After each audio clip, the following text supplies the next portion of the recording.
चे विरोधी पक्ष नेते आणि काँग्रेस पक्षाचे नेते आदरणीय राहुलजींचा कोल्हापूर दौरा निश्चित झालेला आहे आणि या दौऱ्याच्या निमित्तानं कार्यक्रमाची रूपरेषा ठरवण्यासाठी आज बैठक आहे। आपल्याला त्याची माहिती द्यावी यासाठी आपण एकत्रित आलेलो आहोत। राहुलजी साधारणपणे 4 तारखेला कोल्हापूरमध्ये येत आहेत। 4 तारखेला संध्याकाळी कसबा बावडा भगवा चौक येथे छत्रपती शिवाजी महाराजांच्या मूर्तीचं अनावरण 6 वाजता संध्याकाळी होईल।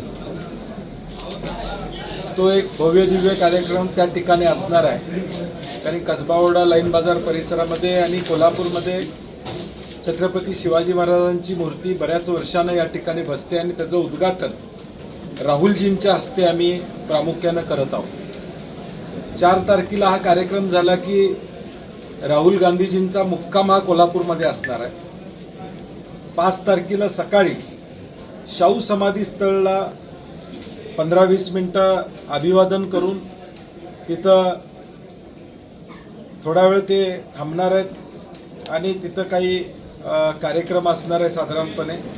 तो झाल्यानंतर त्याच दिवशी न्याय संविधान सन्मान संमेलन या पद्धतीनं देशामध्ये अनेक संमेलनं चालू आहेत, ज्यामध्ये सर्व धर्माची लोक NGOज हे एकत्रित येतात आणि त्या संमेलनाला ते 2 तास उपस्थित राहून त्या लोकांशी राज्यातनं आलेल्या 1000 लोकांशी संवाद साधतील असा हा साधारणपणे त्यांचा दौरा आणि 12 वाजता ते कोल्हापुरातून रवाना होतील। राजगड मालवण इथल्या जो पुतळा कोसळला त्या ठिकाणी पंतप्रधान नरेंद्र मोदींच्या हस्ते तो उद्घाटन झाला होता, मात्र आता कोल्हापुरातले कसबा बावडा या ठिकाणी राहुल गांधींच्या हस्ते उद्घाटन होते पुतळा।